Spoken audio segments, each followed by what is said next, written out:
Here we are. I woke up this morning after all the insanity of the last few days around Stop Killing Games.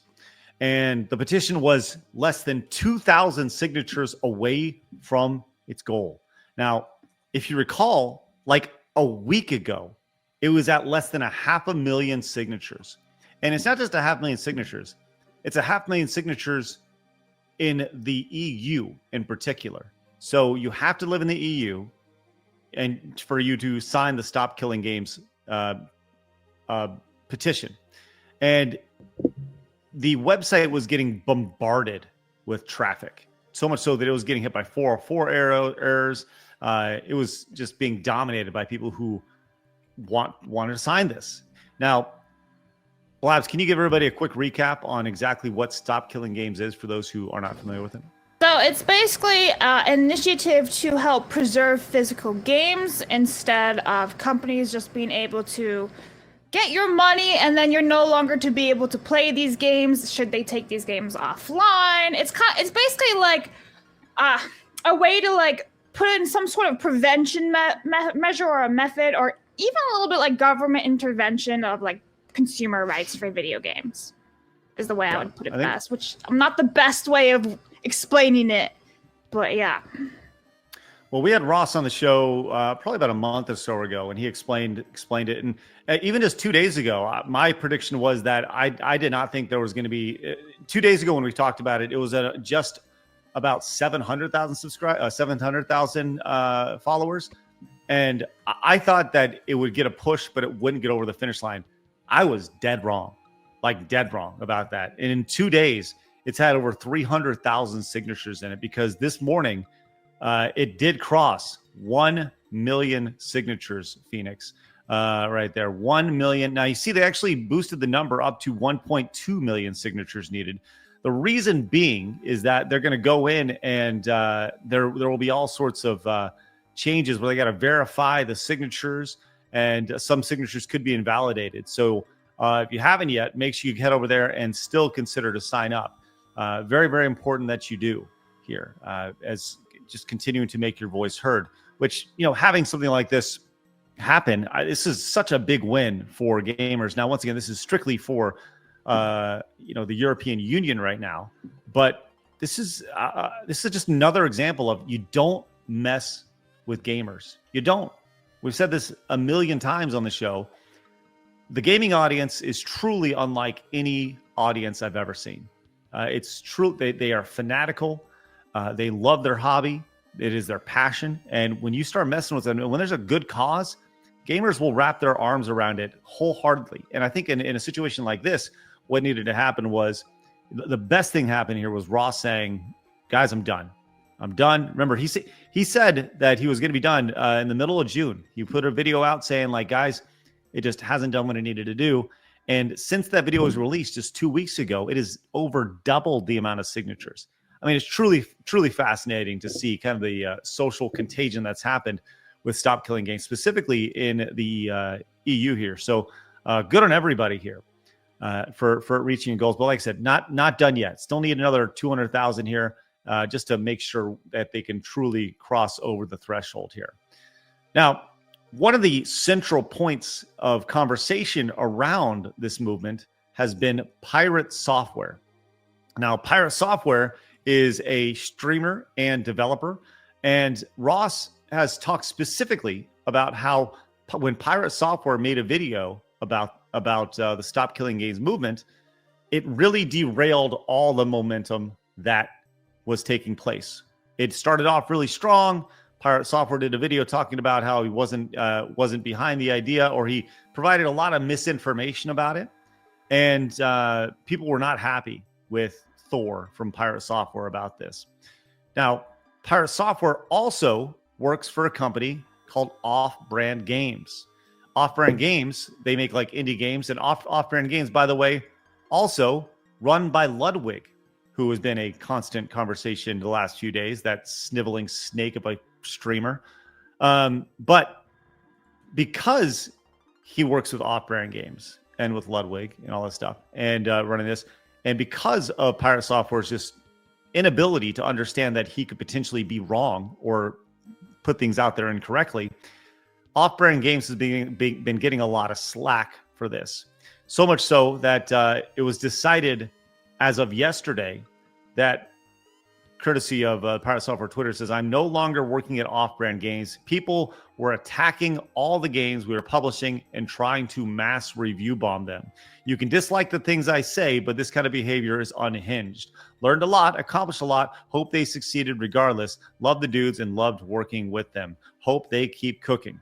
And he said, for those of you who think this is, who say this is now somehow a lie, the abuse was across social, people on Twitter, Discord, Reddit, and some reviews on Steam. Indie games are fragile things, and attacks like that hit hard.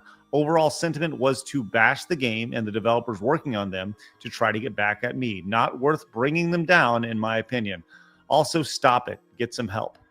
Now, what's more interesting about this is that obviously the response to this has been very one-sided, right? Him stepping away here. Arter, who made a game called Soulash, he responded to them and promptly ratioed him on his own response. Says, excellent, man. You fed the trolls for the next excellent man. Work, man. You fed the trolls for the next 6 months by showing them that any indie developer can be seriously harmed by review bombing. People will get what they want. You could have ended this by showing some humility or humor, but you chose weakness. You're a leader of the community. You wanted to lead the indies, enjoy the recognition, and teach them how to succeed. That also comes with responsibility, and you have to show some backbone when it's needed. I've been dealing with this shit for a year to show developers to stop acting like pussies, contribute their point of view for a healthy debate, and stop making everything shittier, only to cater to narcissists. You go on and crash over an opinion that isn't harmful or even politically divisive. You are, in fact, most responsible for everyone getting what they want. Why on earth are you self-flagellating over it? I hope you learn from this and set a better example next time. So there's been a lot going on. Like this stop killing games movement has a lot of arms to it, when in reality it should just be very simply, look, we just want a way to play our games when their support is done. So let's go stop there for a second and kind of digest all that. Des, Blabs, Phoenix, do you have any thoughts on that? On seeing the reaction from Pirate Software or anything like that? I was just doing some technical. Oh, okay. Sorry. I see Blabs is no longer with us real quick. Yeah. Okay. So I want to also point out Frost of Rivia. He used to work for, man, we are throwing out all the hits today. What is that stupid brand that left Escapist and then they started up with a crazy Looney Tune we had on the show that one time? What was that? What was it called? Phoenix? Blabs? Do you remember what they called? I think Blabs is gone. Oh, Blabs is gone? Okay. Well, he left that company, and he's pointing this out. He said, I'm in this respectively, but where is the review bomb? We're not, we talking not Steam or what? If you can pull this up there, Phoenix. Sure. He says, this is the second time I've heard reference to this. Like, where is the review bomb here that we're talking about? This was back in November. This is today. This is not a review bomb by any means. So a lot of people are taking Pirate Software as kind of like taking this and saying like, oh, we were review bombed, we were harassed. But it's like, yo, dog, that ain't review bombing here, right? 29 negative reviews. No, that ain't it right here. And Pirate Nation over here says Pirate Software is lying again, playing the victim and blaming everyone but himself here. So yeah, it's been interesting to see kind of the twists and turns of the Stop Killing Games movement and the main story and then the side quests, the side stories on top of that. So Des, I don't know if you follow this story at all. Have you followed any of this? No, not really. But I mean, I feel like anytime you're going to create any kind of art, then you're gonna have to be pretty thick-skinned and deal with the reviews and whatever comes your way, you know? I don't know, I don't really like the whole whiny stuff. There's a lot of whiners on the internet. A lot of them. Yeah. Yeah. I mean, Like that, it comes with the territory. I know that you know it can be a lot, and it can impact a lot of people's jobs, and like I get that it can be, the gravity of it can be a lot, but I don't know. It just seems like, yeah, there's just a lot of whiners. A lot of really fragile people out there these days. I don't get it. Agreed. Now, in addition to fragile people, Lwig is one of them, who is the guy behind Offbrand Games. So Stop Killing Games is a good initiative, but a few bad actors review bombed and harassed developers of the games we support at Offbrand Games. Appreciate Thor stepping down for the betterment of the devs and their games. Once again, just throwing it out there, where are the review bombs?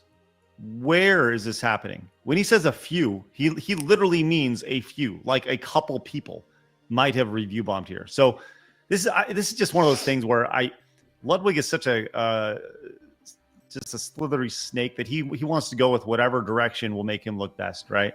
So I'm sure that they had a conversation when it came to Pirate Software and his involvement here that hey, look, maybe it's best you step down. We had a bad review. Like what a joke.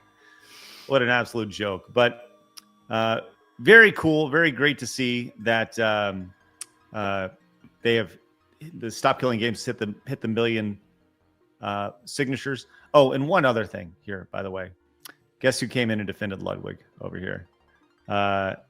Hassan, his best friend, says, I'll never understand why someone can hate an online content creator this much, especially one with a deliberately inoffensive output. Well, that's the problem. Because he's not authentic. That's why, Hassan. Because Lwig is a snake in the grass. That's why. And everybody can see right through it. So there we go. Anyways, congratulations to Stop Killing Games. Over 1 million signatures, man. Great stuff. Your mom told me you should hit the subscribe button. You don't want to disappoint mom, do you?